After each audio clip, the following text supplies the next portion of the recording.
This is Aleisia Owens. She has been charged in the murder of baby Iris, the 18-month-old daughter of her live-in boyfriend, who she was watching at the time while he ran to the grocery store. Aleisia didn't even try to call the ambulance. Instead, she called her boyfriend. She went as far as to look up items that could kill a baby for months prior to this baby dying.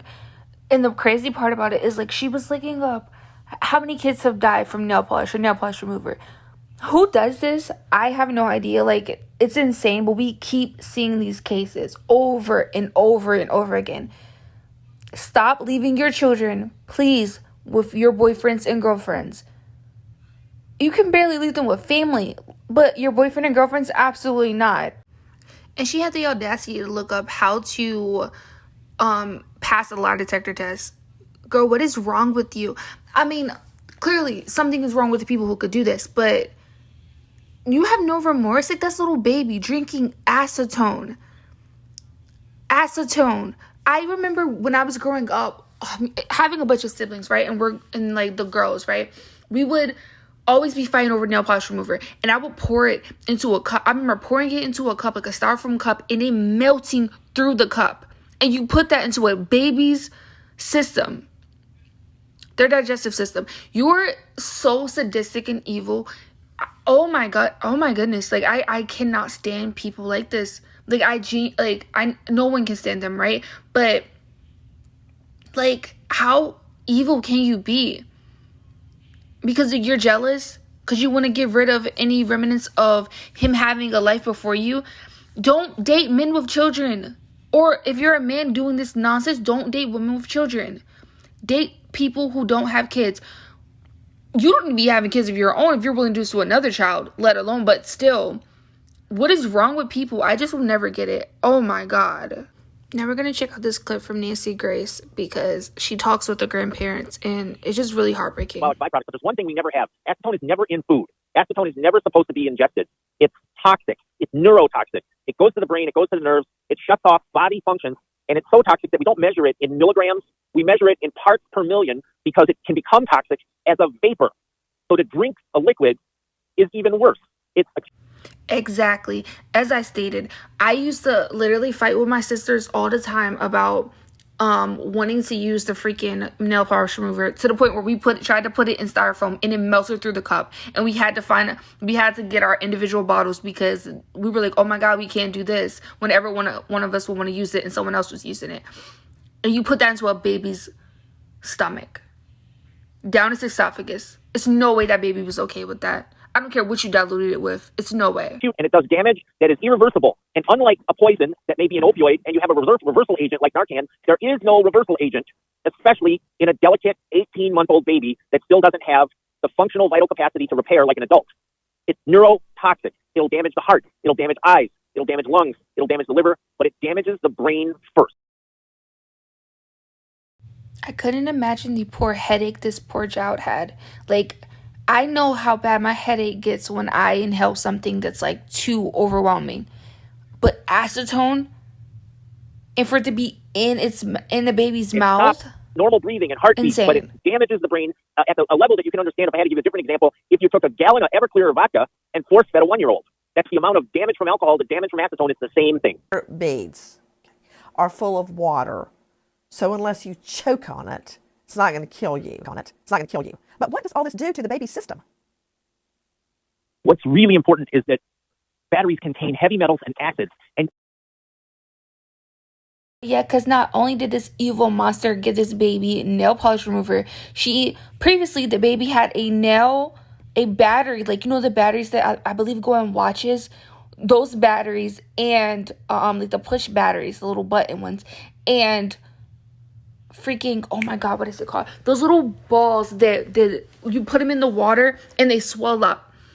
She gave this, like, who gave the baby that? And why did it happen at his dad's house, at the baby's dad's house? I'm sorry, the little girl's dad's house. So you knew exactly what you were doing. You planned it. You wanted to kill this baby because you were jealous. You're evil. You're a monster. Just leave him. Get with someone else. There's no way these people think they're going to get away with doing this stuff to people. Like, how do you think that you're gonna get away with it? But apparently, I was reading the comments, and it was like, it's a couple baby murderers in that town, and only one of them got real charges.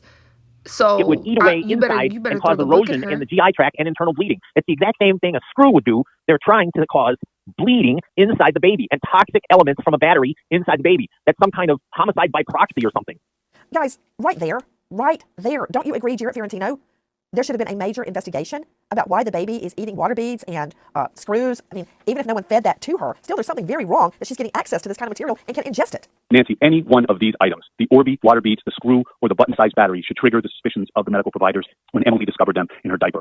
All three together, there is no natural explanation for why these would end up in Iris's digestional tract and her diaper. It absolutely should have spawned an investigation and the suspicions of everyone. Well, guys, and Nancy, hospital staff are mandated as reporters. You know, the nurses, the doctors, any person at the hospital room and came into contact with that baby was a mandated reporter. So I'm curious, was a child abuse report filed at that time? Because hospitals, especially children's hospital, they are very used to filing reports.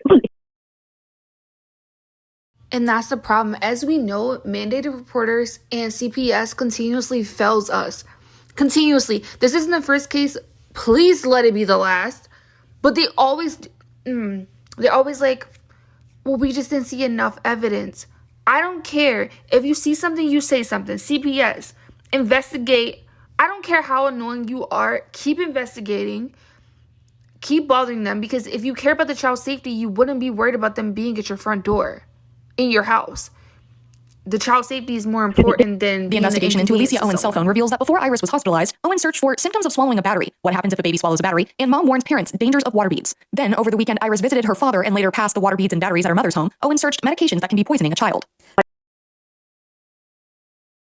Now, this woman makes a very good point, which is why I believe in child abuse cases, people really shouldn't get their kids back, or shouldn't be allowed around kids again. Because what we're seeing is, you know, the water beads that were ingested, the screws, the batteries, but what we're not really able to wrap our mind around is other forms of maltreatment. What did she feed the baby? How did she hold the baby? What did the baby have nutrition? Did she hit the baby? Did she, you know, drop the baby purposely on the floor? I mean, these are just the forms of abuse that are measurable.